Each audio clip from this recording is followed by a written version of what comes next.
regarding this meeting.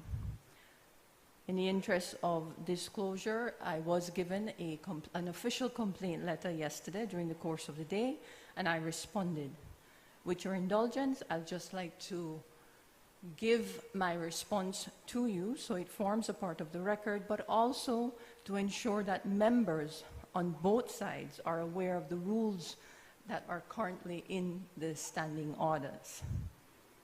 And it reads, Dear Honorable Moses Barrow, Leader of the Opposition, I acknowledge receipt of your letter of protest on the notice period for the House meeting called for tomorrow, Friday, June 28, 2024. The Clerk of the National Assembly was notified on Sunday, June 23rd by the Cabinet Secretary on behalf of the Executive for June 28 to be set aside for a House meeting. This was brought to my attention and the notice went out on Monday, June 24th, when the orders of the day were verified. I do appreciate the concern on notice. However, the notice for this meeting is not in contravention of the standing orders. As you have indicated, indeed, since being in the office of the Speaker of the House of Representatives, I have worked with the Clerk's office and that of the Cabinet Secretary to the Executive to improve on notification. While there is no notice period specified in the standing orders for notification of regular House meetings, the office has improved on the practice of at least 1 week before the date of the meeting. This has been done in an effort to allow Standing Order 19.3 on notice of question to be applied as often as possible. This effort has been undertaken since in Belize, by practice, all administrations to date have not utilized Standing Order 11.1 of establishing House meetings weekly on Fridays. As you may recall, notice of meetings, among other areas of the standing orders, are being looked at in the comprehensive list of recommendations for proposed amendments to the standing orders. I do look forward to the Committee on Standing Orders to establish a date to consider the proposed amendments before the end of the year. It was important that I share that, as I have been informed that while the letter of complaint was posted on the media, the response was not. And it's also important to establish the facts regarding the current standing order regulations. I would also like to close my announcement in acknowledging that the National Assembly Staff Committee did receive the acceptance of resignation from Her Excellency Governor General Fouad Salam of our Clerk of Parliament, Mr. Eddie Webster. Mr. Eddie Webster has completed 14 years of service with the National Assembly. His family joins him in the gallery, and we would like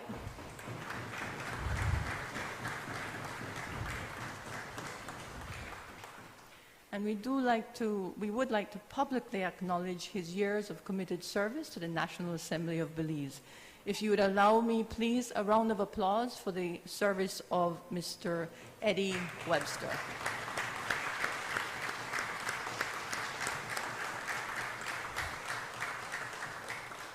Today marks Mr. Webster's last sitting of the House of Representatives. Perhaps not as rambunctious, Mr. Webster, but it is the last sitting.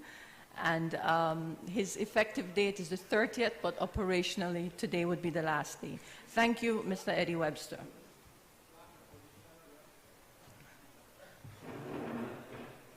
Maybe I mean any boycott, no?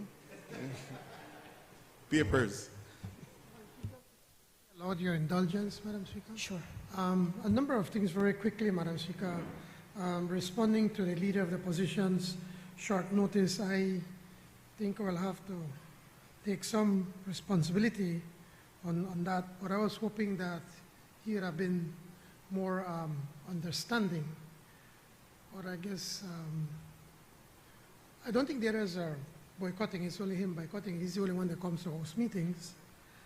And I'm going to help me to behave better today. My wife is in the gallery, so I have to be in my best behavior.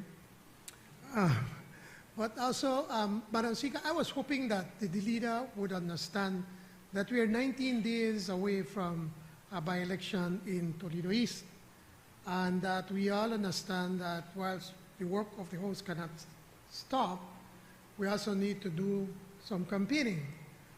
I guess he probably don't throw in the towel that he will not going to win in Toledo East, but that does not stop us from campaigning, because we have to go there and campaign and meet the people and to ensure that the PUP continues to represent the good people of Toledo East.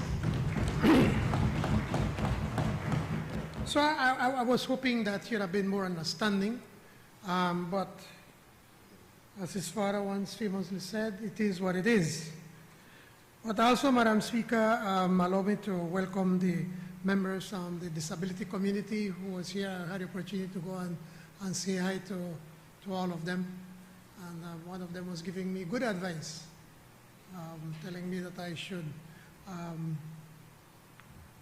act and then ask for permission, ask for forgiveness. He said, no, ask permission, do it and then you ask for forgiveness. That's what he was telling me over a tattoo, that he has a nice tattoo. But certainly also to Rosanna, my wife who is here with us today. Many people know, especially in the disability community, that she has dedicated her life to work with children and families with disabilities from the tender age of 18. She has been working. She's 35. And all her adult life, she has been a teacher working with children with disabilities, and also countrywide, trying to find how these children can have better opportunities, and that the entire disability community can also be with better, have more opportunities than what we have been giving them over the years. And trust me,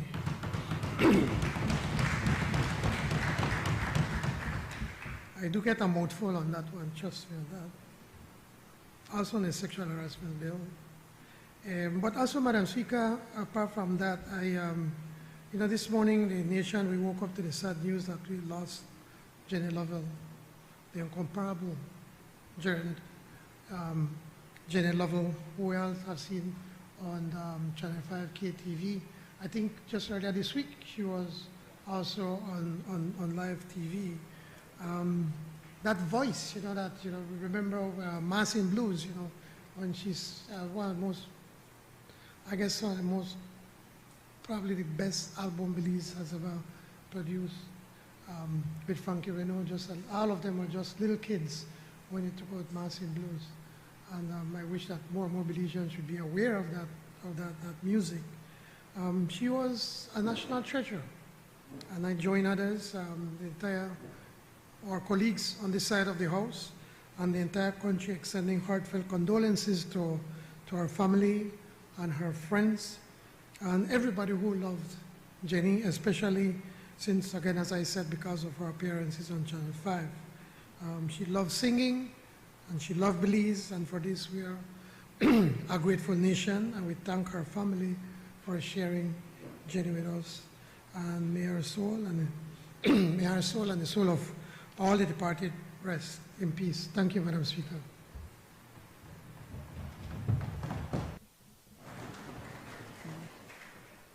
Members, just a omission that I had in my announcement that I forgot.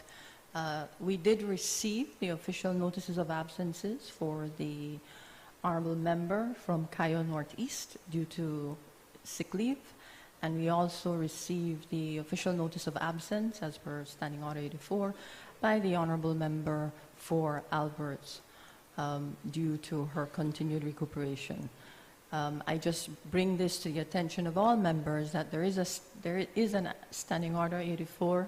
It does require you to just pen a little note. It can be by WhatsApp, email, or phone call so that the office can record the absence. Thank you. Clerk? Papers. I recognize the Honorable Minister of Public Utilities, Energy, Logistics, and E-Governance. Thank you, Madam Speaker. Madam Speaker, I rise to present and lay on the table sessional papers number HR 251A/1/13 the Public Utilities Commission, Request for Proposals Regulation 2024. Honorable members, that paper is ordered to lie on the table.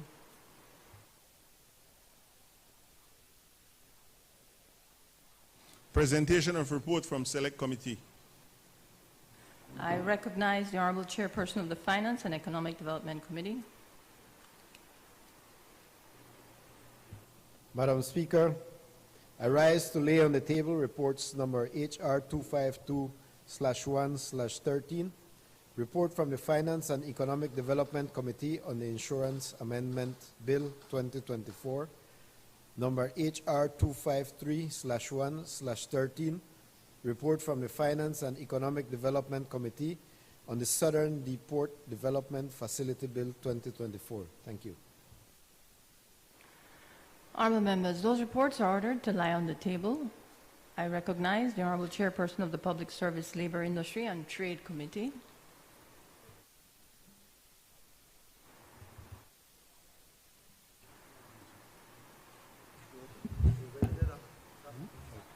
Thank you.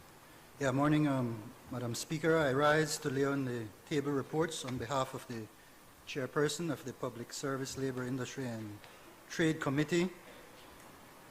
Reports number HR 254/1/13, report from the Public Service, Labor, Industry and Trade Committee on the Disabilities Bill 2024, and report number HR 255/1/13, report from the Public Service, Labor, Industry and Trade Committee on the Anti-Sexual Harassment Bill 2024. Thank you. Honorable members, those reports are ordered to lie on the table. Introduction of bills. I recognize the Honorable Prime Minister, Minister of Finance, Economic Development and Investment, Civil Aviation and Immigration. Thank you, Madam Speaker. This is the Fiscal Incentives Amendment Bill 2024. I rise to introduce a bill for an act to amend the Fiscal Incentive Act, Act number 4 of 2023, to provide for exemption on import duty for foreign managers and foreign skilled workers employed by a person with an investment of US $250 million and above, and to provide for matters connected therewith or incidental to. Madam Speaker, one of the key goals in Plan Belize is to create full employment for women and young people. So we will never stop in trying to create meaningful employment. Today, unemployment is at 3%, unprecedented for these size, more so because of where we come, thanks to the People's United Party government. But we can't stop there. We need to do more to be able to build a resilient economy. Investment is a key driver to sustainable economic development, income growth, unemployment by any economy, including Belize. While we are always doing everything possible to encourage homegrown investment, foreign direct investment, FDI, is a key catalyst in sustaining the modernization of the economies, since FDI triggers technology spillovers, assists human capital formation, contributes to international trade integration, helps create a more competitive business environment, and enhances enterprise development. All these elements contribute to higher economic growth. In order to fully encourage both domestic as well as foreign productive investment, however, the availability of a healthy, enabling environment for business that contributes to a competitive corporate climate is vital. In this sense, this healthy, enabling environment is usually characterized by several elements, which include availability of a sound, generous, and well-structured supply of public incentive schemes that fosters both foreign, direct, and domestic investments. This PUP government is fully committed to establishing Belize's position as an important economic player in the region. We have embarked on a number of reforms intended to facilitate private, domestic, and foreign investment in a number of different domains. Among the reforms include the amendments of the Fiscal Incentives Act and the Designated Processing Act to reflect the current reality of the global and local economy to attract investments. There are several priority sectors in which Belize has comparative and competitive advantages. Specifically, these priority sectors can be grouped under 6 main sectors. They are tourism and leisure, including medical, cultural, nature-based, sun and beach, cruise and nautical, and leisure entertainment. Agriculture, agrobusiness, and agro-processing. Marine fisheries and aquaculture, the blue economy.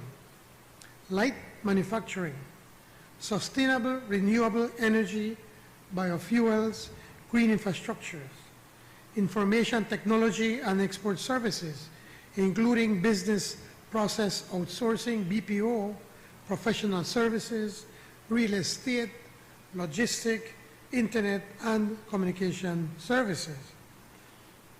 Our government encourages foreign investment in all the priority sectors mentioned, but tourism is a sector that attracts the most FDI due to the country's geographical position, the beauty that our Creator has blessed us with, and the development of ecotourism. Increasingly, the tourism product is being diversified beyond sun, sea, and coast to culture, music, and adventure tourism located, a lot of it in the interior. For context, Madam Speaker, Belize attracted FDI of over $271 million in 2019, $194 million in 2020, $299 million in 2021. In the first year, we don't beat the best year the UDP had in 30 years. $414 million in 2022, and in the first quarter of 2023, we attracted over $114 million with the same trend of growth as we had in 2022.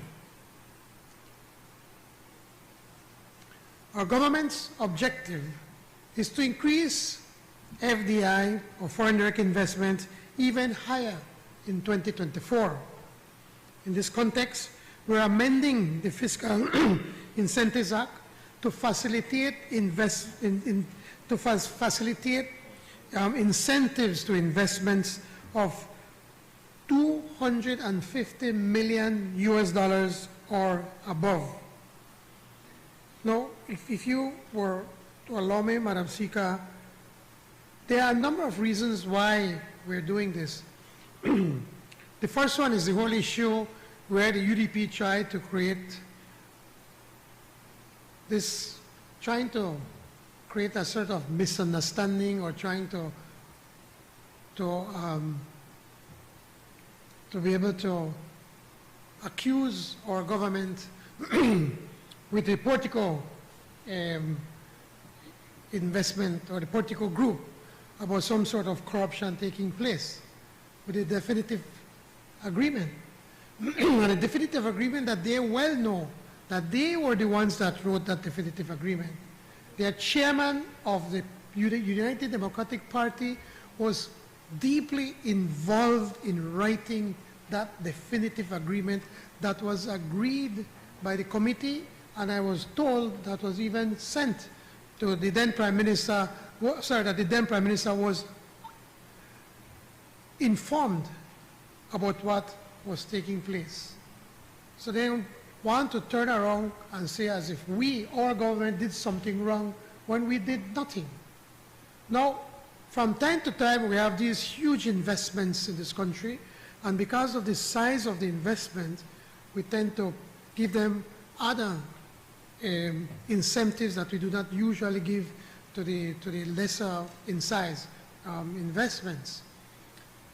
To avoid all of this, to ensure that everything can be done above board, to avoid these definitive agreements, to avoid passing laws for special investments, our government decided for us to set a minimum amount of the investment that's needed to be able to get other in the incentives and the rest of the regular investments that they do in Belize. And so we felt that by setting up the bar at over $250 million US, which is $500 million Belize, we believe that by making these amendments, then that it will be easier to be able to attract investments or investors, and that the investors do not have to worry that then the opposition will be using that as a football just for their political gain. This will ensure transparency. As you all know, whenever we approve these investments, it is made public so that everybody can see what is taking place. But in the context of amending this Fiscal Incentive Act, Madam Speaker, the new incentives that will be included for investments of over $500 million Belize dollars or $250 million US is one, well, the customs duty exemptions, and then GST exemption for goods and services for the project construction and establishment. Because once the construction is finished and the business starts to operate, then they will be removed from that exemption. Thirdly, because of the size of the investment, in many instances, they need to bring certain skilled workers. So all foreign skilled workers or managers of the investment are to be granted 6 months duty exemption for their personal items such as furniture and equipment when they first relocate to Belize. Madam Speaker, this initiative aims to attract several flagship investments to Belize and to also fast-track private sector investments as stated in Plan Belize. Projects such as the Key Chapel Four Seasons are among many other investments, the cruise port that we're still working in trying to have a terminal being built in Belize are some of the investments. All of these investments that were allowed to languish prior to 2021, now we're seeing that it will be able to be moved forward. This is unlocking hundreds of millions of dollars of foreign direct investment in Belize and leading to hundreds, if not thousands, of construction jobs and ultimately permanent operational staff for Belizeans. Madam Speaker, this bill is good for business, good for investment, and good for Belize, and it has the recommendation of the Cabinet. Honourable members, that bill is referred to the Finance and Economic Development Committee for examination, consideration, and report.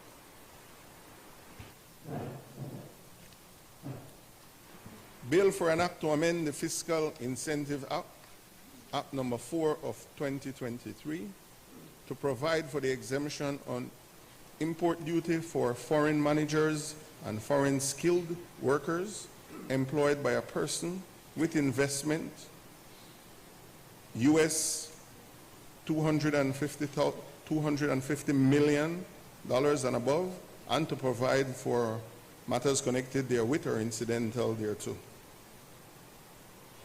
I recognize the Honourable Prime Minister.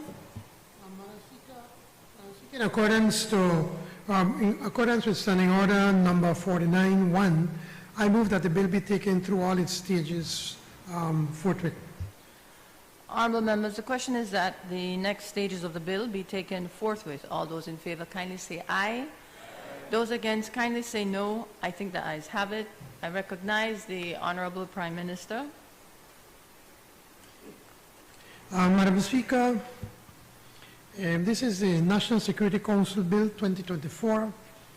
I rise to introduce a bill to establish a body to be known as the National Security Council to provide for the functions, powers, organization, and management of the National Security Council, to establish the National Security Directorate, to provide for the functions of the National Security Directorate, and to provide for matters connected therewith or incidental to.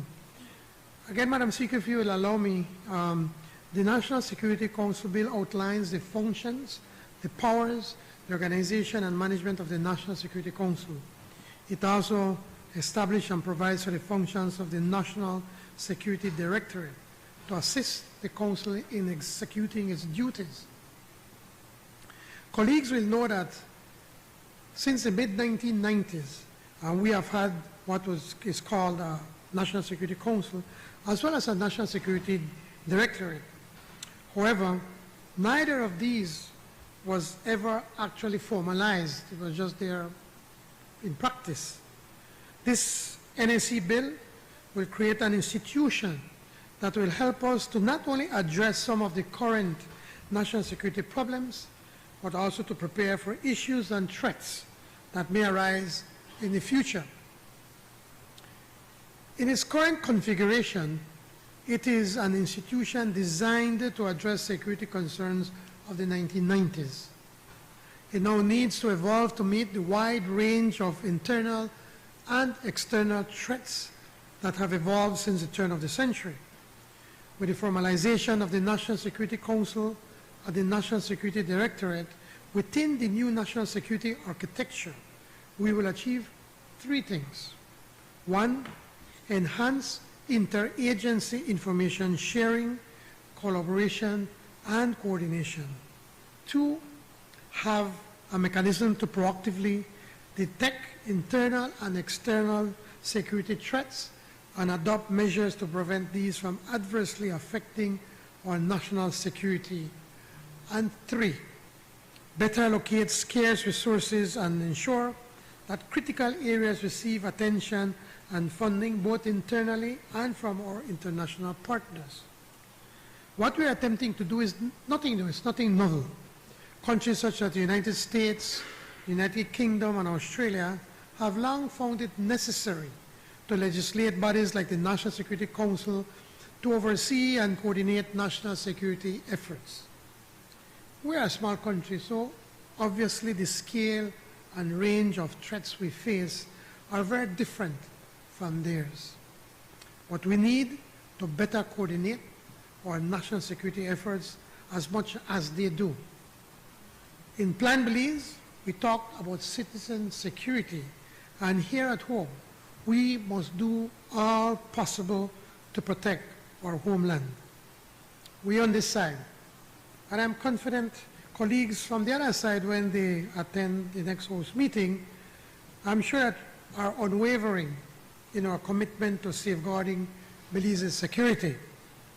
This step, Madam Speaker, is not just about meeting the challenges of today, but about preparing for the uncertainties of tomorrow. It is an investment in our country's safety, stability, and prosperity. And when it comes up for debate, I hope that we can have a constructive debate and produce a bill we can all support. This bill has the recommendation of the Cabinet.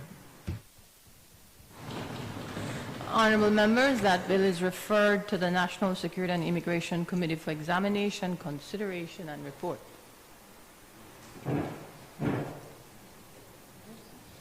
Bill for an act to establish a body known as the National Security Council to provide for the function, powers, organization, and management of the National Security Council, to establish the National Security Directorate, to provide for the function of the National Security Directorate, and to provide for matters connected therewith or incidental thereto. Motion relating to the business or the sitting of the House. I recognize the Honourable Prime Minister. Madam Speaker, I move that at its rising today, the House adjourn to a date to be fixed by the Speaker. Honourable members, the question is that the House at its rising today adjourn to a date to be fixed by the Speaker. All those in favour kindly say aye. Aye. Those against kindly say no. I think the ayes have it.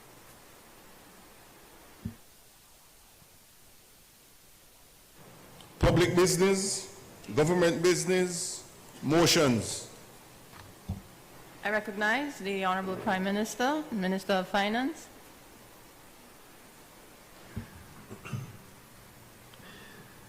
Madam Speaker, this is the Inter-American Development Bank Sustainable and Inclusive Urban Development Program, US $10 million loan motion 2024.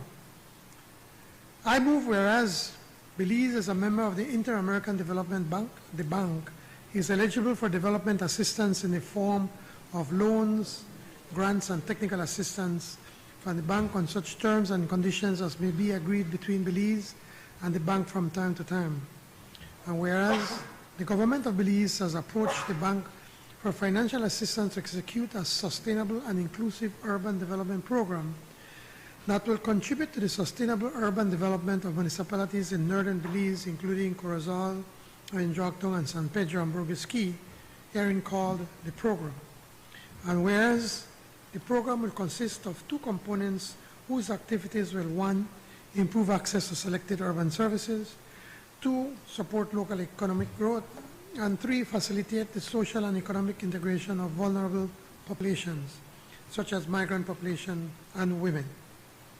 And whereas the proposed program will be financed through an IDB direct investment loan in the sum of US $10 million and a non-reimbursable investment financing with in effect US $2.5 million financed through IDB's grant facility, and whereas it is intended that the execution of the program shall be carried out on behalf of the government by the Ministry of Finance, Economic Development, and Investment acting as executing agency. And whereas the bank has offered financing of up to US $10 million from its ordinary capital resources for the said purpose under the following terms and conditions. Lender, the IDB, loan principal, US $10 million, disbursement schedule over a period of 5 years from the date of signature of the loan contract, loan term, 25 years inclusive of 66 months grace period on principal payment repayments, repayment period to be paid in 39 approximately equal semi-annual and consecutive installments of about US $256,410.25. The purpose, to execute a program that through sustainable infrastructure interventions will improve access to urban services such as public spaces, drainage, water supply, and pavement for the citizens of northern Belize. Rate of interest. Interest will be charged on the daily outstanding balance of the loan as per SOFR-based interest rate, plus the applicable lending spread of the bank's ordinary capital loans. The credit fee. A credit fee will be charged on the undisbursed loan balance at a percentage to be established by the bank on a periodic basis not exceeding 0.75% per annum. And whereas under the provisions of Section 7.2 of the Finance and Audit Reform Act 2025, the government of Belize is required to obtain the prior authorization of the National Assembly by way of a resolution for such borrowings. Now, therefore, be it resolved that this Honorable House being satisfied that the loan proceeds will significantly improve the livelihood of the citizens in the targeted communities, including the social and economic integration of migrants, as well as uplifting the tourism potential in the communities, approves and confirms that the government may enter into a loan contract with the Inter-American Development Bank on the terms and conditions set out above, and further authorizes the Minister of Finance to execute and deliver the said loan contract and all other disbursements associated therewith. Madam Speaker, this is the second loan motion concerning the Sustainable and Inclusive Urban Development Project. But this one focuses specifically on 3 municipalities: Corozal, Oinjoctong, the town of San Pedro, on Burgess Key. These are 3 municipalities in the north. In the past administrations, these towns have largely had to fend for themselves with little support from central government. We on this side appreciate the importance of these municipalities and their residents. To support these municipalities, we have developed this project specifically to, 1, to improve access to priority urban services, 2, to support local economic growth, and 3, to facilitate the social and economic integration of vulnerable populations such as women, youth, and migrant populations in these 3 municipalities. The main components of this project include institutional strengthening for sustainable development and financing, tangible sustainable urban investments such as public spaces and municipal facilities, i.e. like public markets, accommodation for local vendors, tourism centers, kindergarten, primary health care, and cultural centers, and the provision of essential urban infrastructure, water, sewerage, drainage, efficient public lighting, improvement of existing municipal roads, sidewalks, bike lanes, among others. I'm sure that the residents of these 3 municipalities will agree that these types of municipal facilities are very much needed and welcome. I am therefore most pleased to table this motion for US $10 million loan from the IDB to be accompanied by US $2.5 million in grant funds to be considered by this Honorable House, and I look forward to its unanimous support. This loan motion has the support of the Cabinet.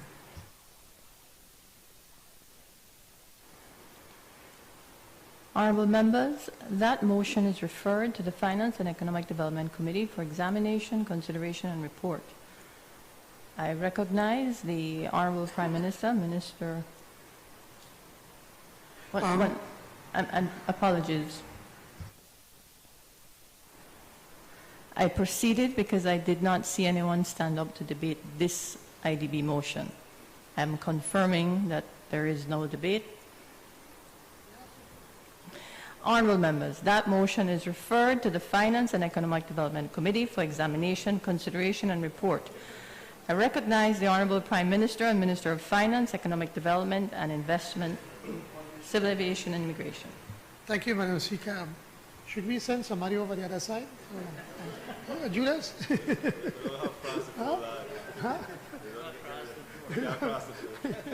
Oh, can't cross it. Yes, sorry about that. Can't do that. Madam Speaker, I seek the indulgence of this Honourable House to have this motion taken through all its stages this day. Honourable members, the question is that this motion be taken through all its stages this day. All those in favour kindly say aye. Those against kindly say no. I think the ayes have it. I recognize the Honourable Prime Minister and Minister of Finance.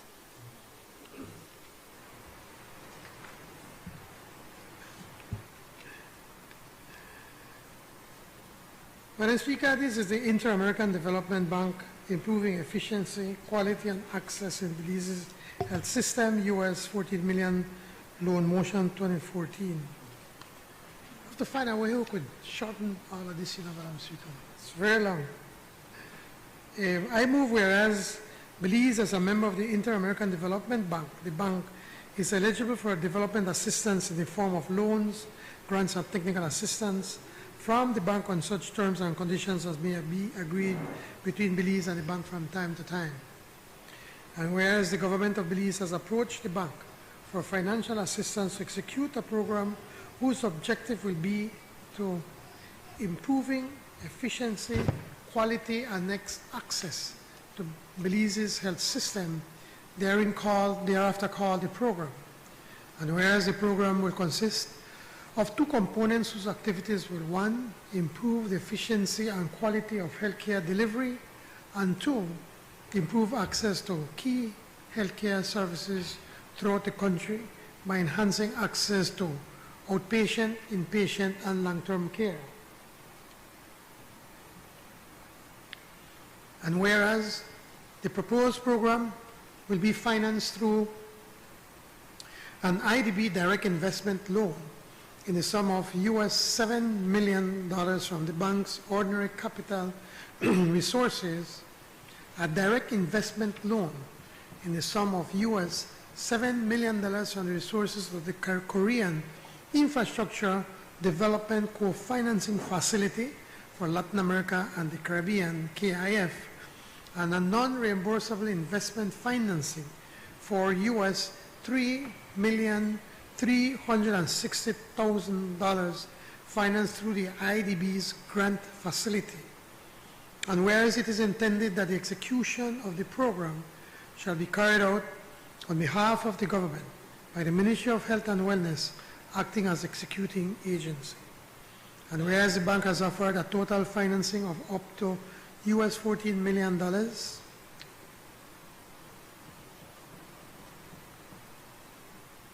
execute a program that will improve the efficiency, quality, and access to healthcare services across the country under the following terms and conditions.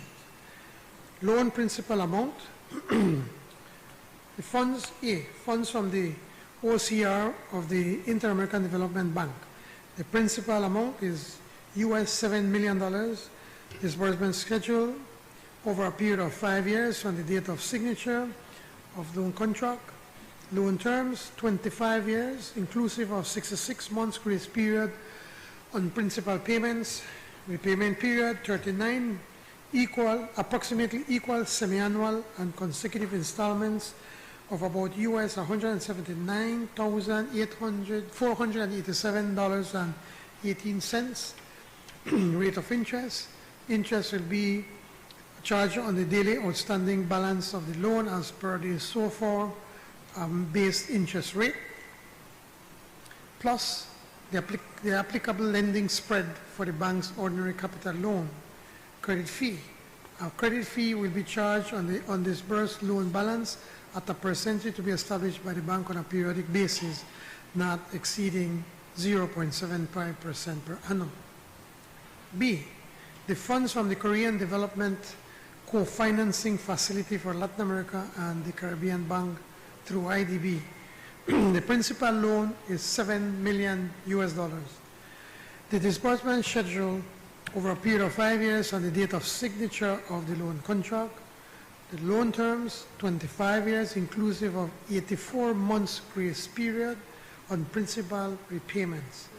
Repayment period, 36 approximately equal semi-annual and consecutive installments of about US $194,444.44.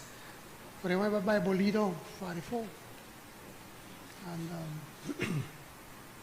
interest rate. Interest will be charged at a rate of 1.3%. Other charges, a facility loan charge will be charged on 0.1% of the loan amount.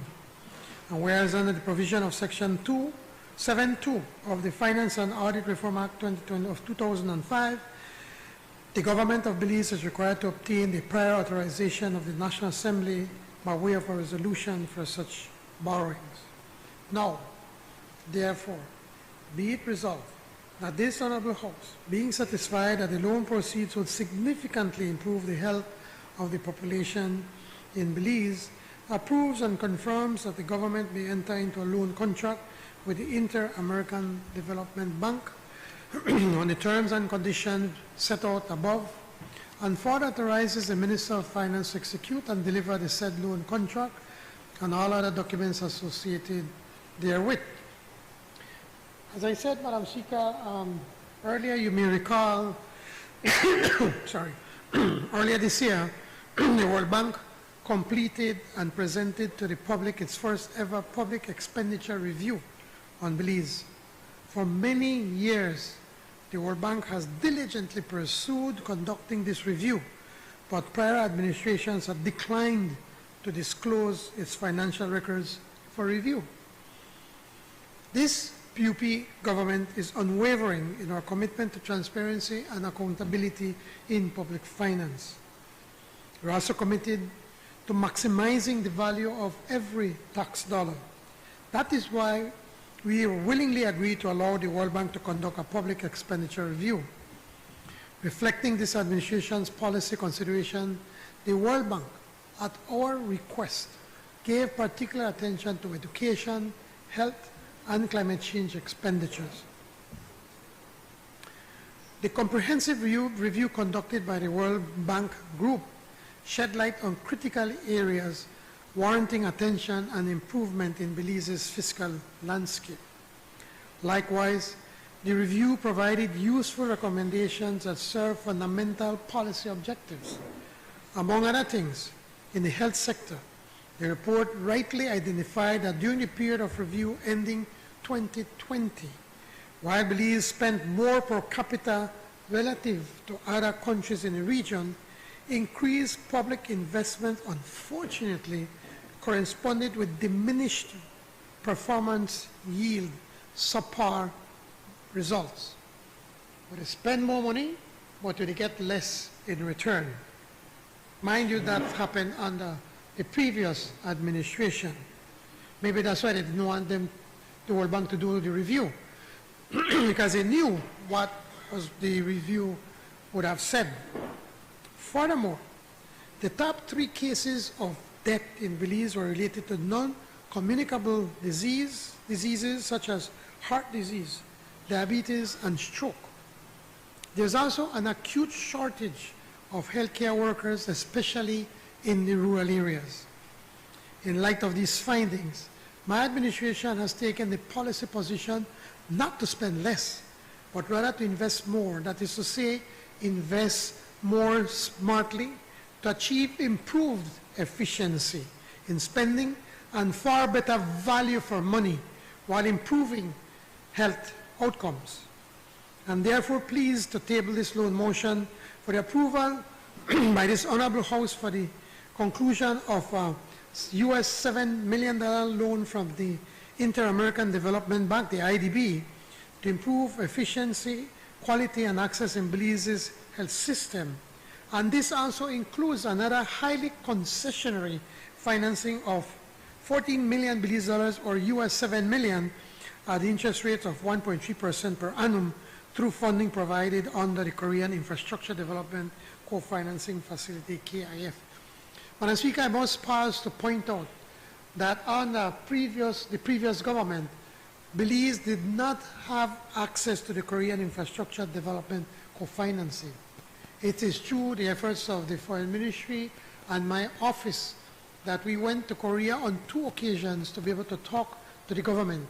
And on the last visit that we did, I had a personal meeting with the president, and I spoke to him about Belize and the beauty of Belize. And we started the meeting by saying, she said, Mr. Prime Minister, say you have a beautiful country. And I said, I agree with you, Mr. President. I said, but we are a small developing country and we have many challenges and we need help. And we are grateful to the Korean government, to the president, and to the people for the help that they have been giving worldwide. And he immediately, Madam Speaker, gave instructions that Belize must also have access to this financing. So today we are getting our first loan of US $7 million at 1.3%. This is the cheapest money available out there, Madam Speaker. Now, the total value we need to look at of this project is 34.72 million Belize dollars. Madam Speaker, you include 2 loans of 7 and 7 million US, which is $28 million Belize. But we also have some also grant financing, as we said, free money, to the amount of $6.72 million, Madam Speaker, which would then give us a total of the $34.72 million.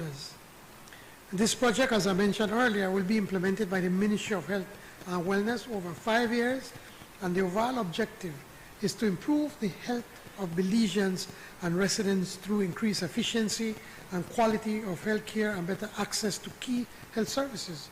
I mean, just this morning we heard the sad news that Jenny died from a heart attack. It just brings home the urgency in us to be able to address these issues of diabetes, heart attacks, and strokes in our country. Now, some of the primary components of this project loan, they include 1, developing a quality and efficient improvement strategy with a focus on non-communicable diseases, reproductive, maternal, neonatal, and child health, accident and emergency services, and surgeries. 2, implementing a patient satisfaction assessment mechanism to contribute to improving care quality. 3, financing scholarships to train additional doctors and nurses. 4, training health workers, managers, and senior managers in the Ministry of Health and Wellness. 5, improving the Belizean health information system by adding new functionalities with improved data quality. 6, revising and updating the healthcare delivery model. 7, strengthening the community health workers' performance in rural areas through training and providing equipment. 8, piloting a comprehensive mobile clinic for primary healthcare services in rural areas. 9, piloting a telehealth program for patients with mental health conditions. And 10, financing infrastructure improvements and equipping the 4 health facilities, namely the Northern Regional Hospital, the Southern Regional Hospital, Matron Roberts Polyclinic, and Palm Center. Madam Speaker, this loan motion has the recommendation of the Cabinet, and I look forward for a unanimous support in the House. I recognize the member for Orange Walk East. Thank you, Madam Speaker. I rise today to support this very important and critical loan motion, which, as you see, as the Prime Minister have highlighted, is aimed at transforming Belize's health system.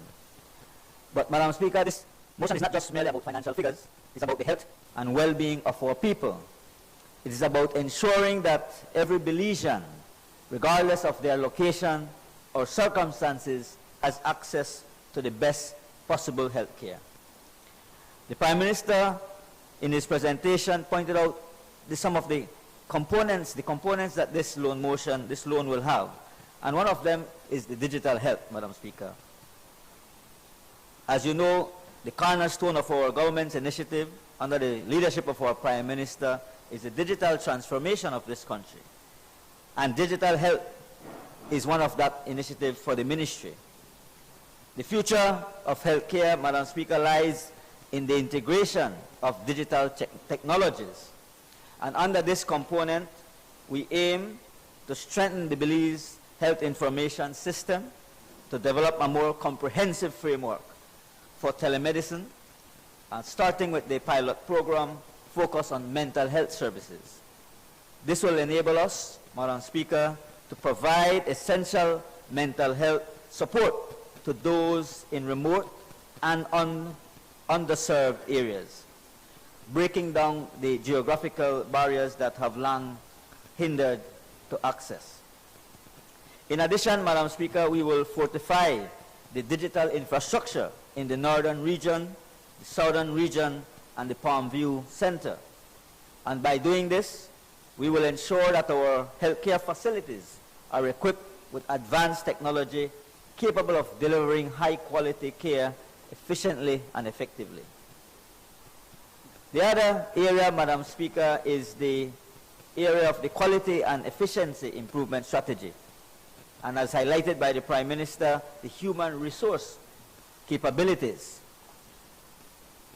When we look at the quality and efficiency improvement strategy, our focus is on strengthening the quality framework for NCDs, which includes the refining the health protocols for NCDs, emergency rooms, surgical services, and primary health care.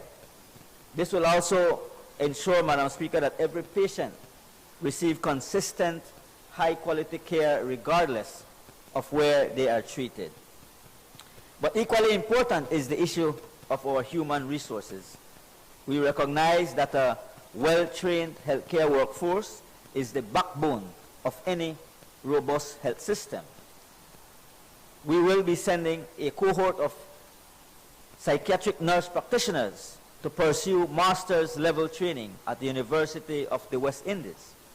Additionally, we will provide advanced training in nursing administration and specialists in neonatology, gynecology, and pediatrics.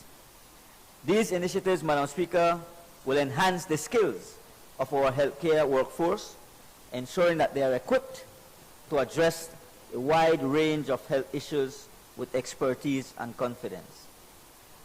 As I've mentioned, another critical component, Madam Speaker, is mental health. It continues to be a critical area of focus. And so we plan to expand the Palm View Center by adding 20 more rooms, making it climate resilient and improving the ventilation of the center. This expansion will provide much needed space and a safer, more comfortable environment for our mental health patients and healthcare professionals as well working at the facility. Furthermore, Madam Speaker, we will enhance the climate resiliency at the Northern Regional Hospital, Southern Regional Hospital, and the Matron Roberts Polyclinic. Currently, we are doing the assessments which will guide the infrastructure upgrades, building on the progress that was already made under the EU project, and ensuring that our facilities are prepared to withstand the challenges posed by climate change and future health emergencies.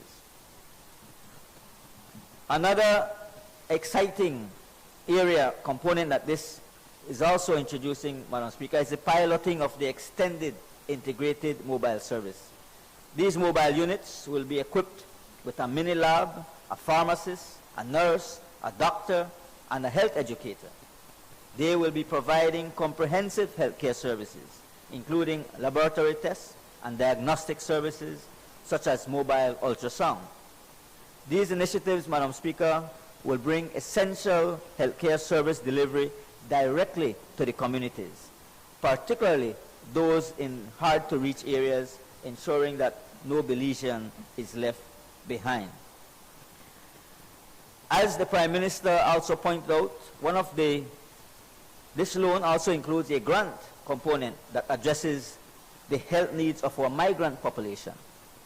It is essential to understand that migrants can both impact and benefit our healthcare system. By focusing on this issue, Madam Speaker, we aim to boost our surveillance systems, ensuring that we can protect the health of our entire population. This initiative will enhance our ability to monitor, prevent, and respond to the health threats, ultimately safeguarding the public health for all of our Belizean people.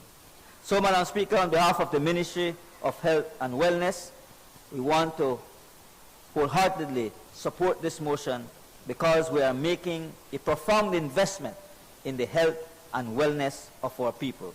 I thank you very much.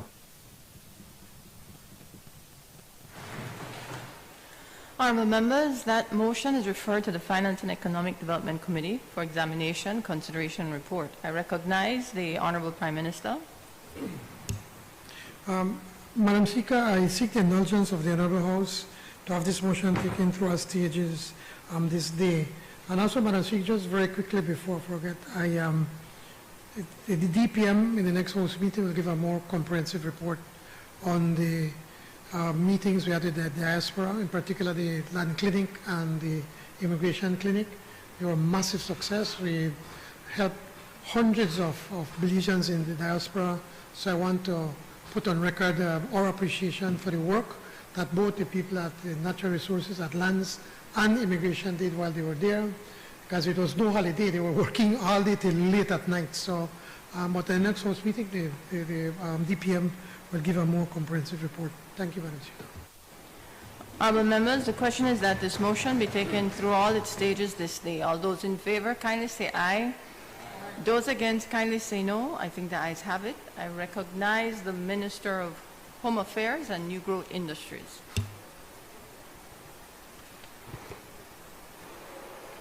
Good morning and thank you, Madam Speaker.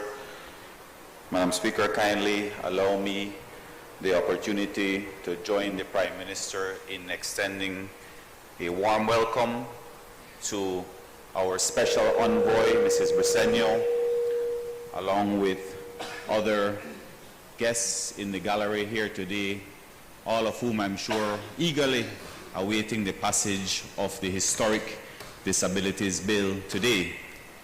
I also want to extend my heartfelt condolences to the family of Miss Jenny Lovell, a true icon and legend in Belize, and she will surely be missed by all of us.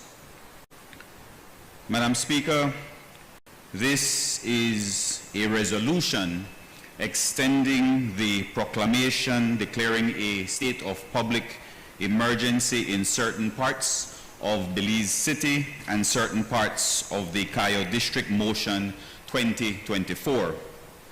Madam Speaker, I move whereas Section 18(2) of the Belize Constitution provides that the Governor General may, by proclamation which shall be published in the Gazette, declare that a state of public emergency exists for the purposes of Part 2 of the Constitution. And whereas Section 18(4) of the Belize Constitution provides that a proclamation made under Section 18(2) may be made so as to apply only to such parts of Belize as may be specified in the proclamation. And whereas in exercise of the powers vested in the Governor General by the above-mentioned provisions of the Belize Constitution, the Governor General declared and proclaimed that effective 24 June 2024, a public emergency exists in certain parts of Belize City and certain parts of the Cayo District, as specified in Schedules 1 and 2 of the proclamation, declaring a state of emergency in certain parts of Belize City and certain parts of the Cayo District.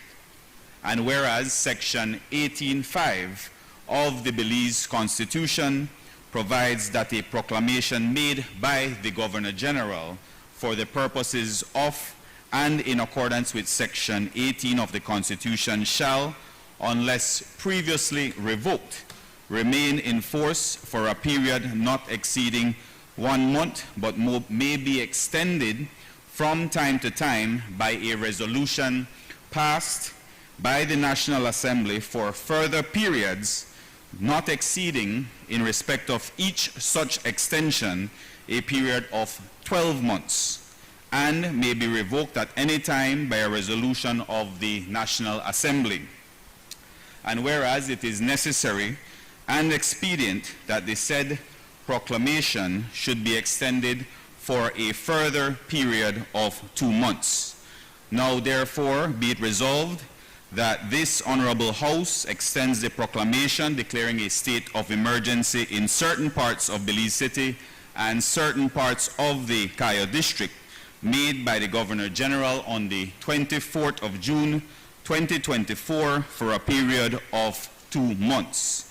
This motion, Madam Speaker, has the recommendation of the Cabinet.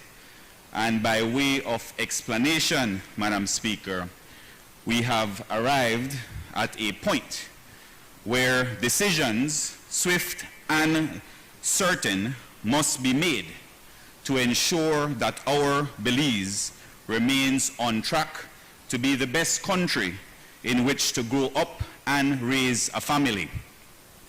We cannot do that in a country where a few feel that they have the power and impetus to wreak havoc on our streets, planting seeds of fear in the minds and hearts of hard-working and law-abiding citizens of our country. Belize is certainly not a state where lawlessness, more especially that which leads to the senseless loss of life, reigns supreme. We are even more certain that we will not allow any corner of our country to fall into a state of normalized lawlessness. Opening fire on a mother and child exiting their vehicle, or the elderly men riding on bicycles is not normal. Blazing bullets in the dead of night at a police station is not normal. And most certainly, shooting a barrage of bullets into the home of a senior public servant, the Commissioner of Police, no less, is not the Belizean way. These wayward activities will not be countenanced, will not be tolerated, and will not be condoned. Madam Speaker, we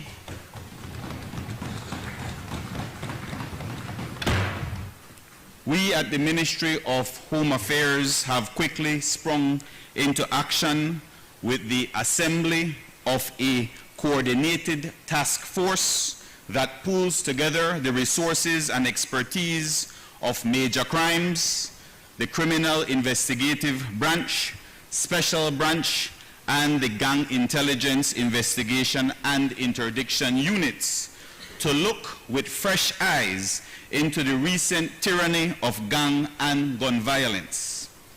And Madam Speaker, it is important to highlight that even before the activation of this specialized investigative team, swift and efficient police work has led to the arrests for the murders of Elwin Bobo Lewis, Dion Bowden, Griffith Cadle, and also one of two suspects in the murder of Stanley Moore. He has been arrested and charged as well. And Madam Speaker, as we have seen from the verdicts coming out of the High Court as of recent, the investigative capacity of our officers, a strengthened forensics department, and a vastly improved prosecution branch has resulted in more and more convictions for capital offenses, including the most recent convictions for Jorge Galindo in the murder of Nelson Flores, Earl Baptist for the murder of Leslie Gillett, and Jerome Crawford, utilizing DNA evidence for the murder of Owen Tucker. This is, of course, action that only advances what we were already doing in the ministry, investing in cutting-edge DNA equipment, enhancing our technologies related to arms seizing and identification, upskilling the technical capacity of law enforcement personnel, leveraging legal instruments, and dedicating ourselves to cross-ministry collaborations that ultimately keep Belizeans safe. And speaking of arms seizing, Madam Speaker, we have also seen in the early stages of the SOE significant success in removing from our streets high-powered weapons and other firearms, including 2 .40 caliber prohibited weapons, 1 .45 caliber weapon, which was used to target the Commissioner's home, 7 9mm pistols, 2 .38 revolvers, 1 .22 pistol, and 1 .22 rifle, along with 210 rounds of illegal ammunition. Madam Speaker, needless to say that while the confiscation of these 13 illegal and deadly weapons will no doubt save countless lives, we recognize that there are many others still out there, and the police intends to continue their full court operation press to locate and extract these deadly arms from our communities.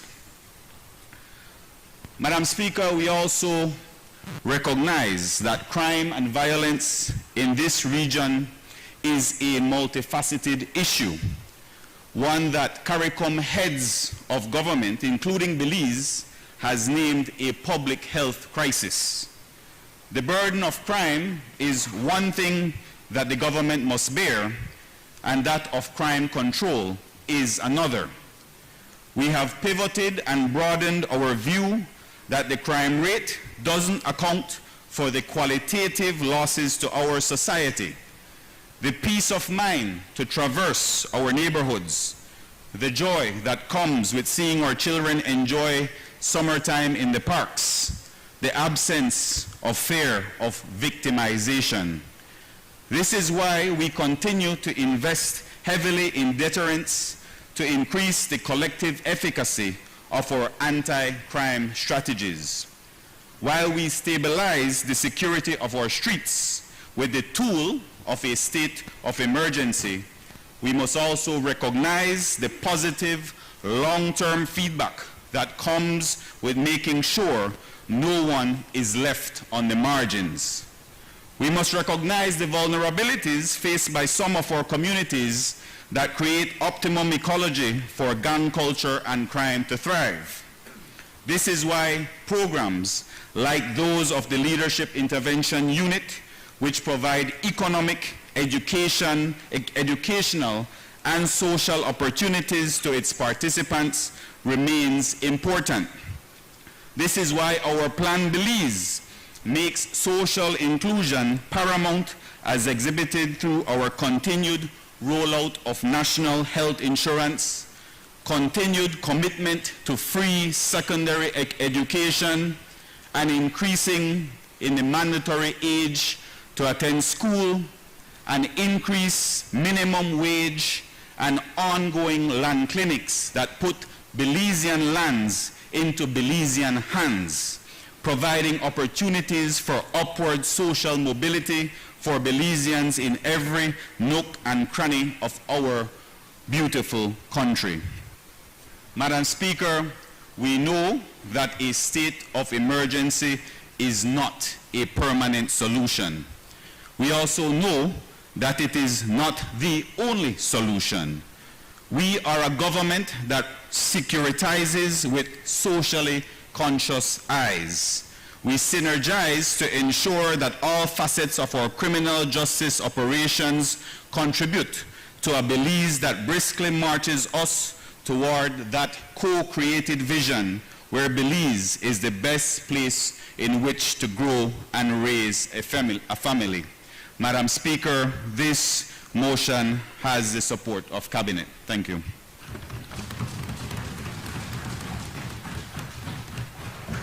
I recognize the Honorable Prime Minister. Madam Speaker, I want to associate myself with the remarks of the Honorable Member from Caribbean Shores. And our government, we as a government, we've been saying it over and over, that we will not allow a small group of people to terrorize our law-abiding citizens. We have been doing everything possible to assist everyone. We've been working on growing the economy. That presently, Madam Speaker, there is an unemployment rate of 3%, never seen in the history of Belize. I make that point because if these young men want to work, there is work for them. We have been doing working with small businesses, with MSMEs, creating opportunities. Again, not even them, that many of them will say, oh, only the big guys have access. We have changed that. So if they want to get a taxi, they could come in and register themselves as an MSME, get a taxi to run, or whatever it is. What is important is that we have to ensure that we protect the little ones. Because whenever I speak to my colleagues, especially those that in the south side where we have the most pronounced areas of gang activities, they are telling us we have to ensure that these little kids stay in school. So, and to make sure that they could go to high school. The Minister of Education and his team, they've been working diligently to ensure that we can save these kids and ensure they go to school. We're even giving them their tuition, their fees, even uniforms when it is necessary. This small group of people, they're pushing this country. They're pushing us. They're pushing the citizenry in the Belizeans all over. Everybody has seen what has happened in El Salvador. That's not the road we want to go. That's not the road we want to go. We want to create opportunities for them. But citizens are clamoring that this government, that we have to take action. What we are doing is not going to solve the problem. It is short term. but it will allow us, hopefully, that tempers can calm down, emotions can calm down, and at the same time that the police can be able to do the necessary investigation that they need to do. I must commend Minister Musa, or the honorable member from Caribbean Shores, that without much fanfare, he has quietly been rebuilding the police department, ensuring that we could get the right people in the right place. This is the minister that has dismissed the most police on record in history. Because whenever he pointed out to us, whenever they see there is a cop that is not doing their work the way they do, they dismiss them. And he has been ensuring that we can use technology to be able to better protect our citizens, from cameras and now to the DNA testing. All of this will allow us to be able to make our citizens safer. In Plan Belize, we said that citizen security is going to be a priority.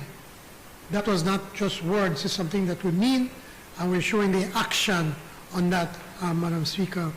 It's unfortunate that the opposition, they're not here today, because we'd have really looked for them to be able to support us in this endeavor.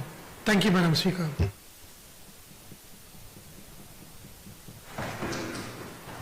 Honourable members, the question is that this motion be taken through all its stages this day. No. Honourable members, that motion is referred to the National Security and Immigration Committee for examination, consideration and report. I recognize the Minister of Home Affairs and New Growth Industries. Madam Speaker, I seek the indulgence of the Honorable House to have this motion taken through all its stages this day. Honourable members, the question is now that this motion be taken through all its stages this day. All those in favour, kindly say aye. Aye. Those against, kindly say no. I think the ayes have it. Before we go to announcement, I'll ask the clerk for us to dispense with Standing Order 12.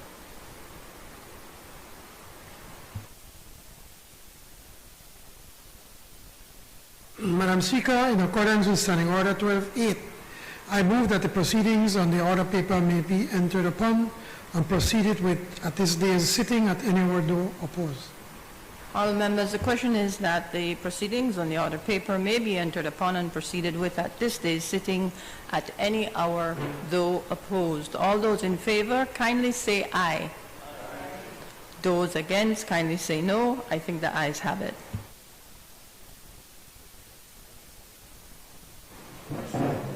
Announcement by the Speaker. Honourable members, it has been agreed that the following bill and motions be passed this day. Fiscal Incentives Amendment Bill 2024. Inter-American Development Bank Sustainable and Inclusive Urban Development Program US $10 million Loan Motion 2024.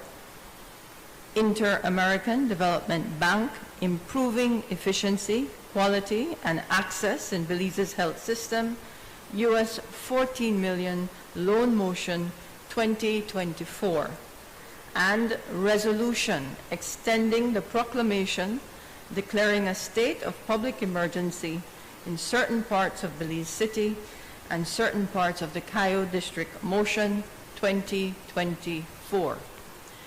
As you are aware, under Standing Order number 74, all proposed legislation, messages, petitions, motions, and other matters relating to the subject mentioned under the title of each standing committee shall be referred by the House to such committee for examination, consideration, and report to the House.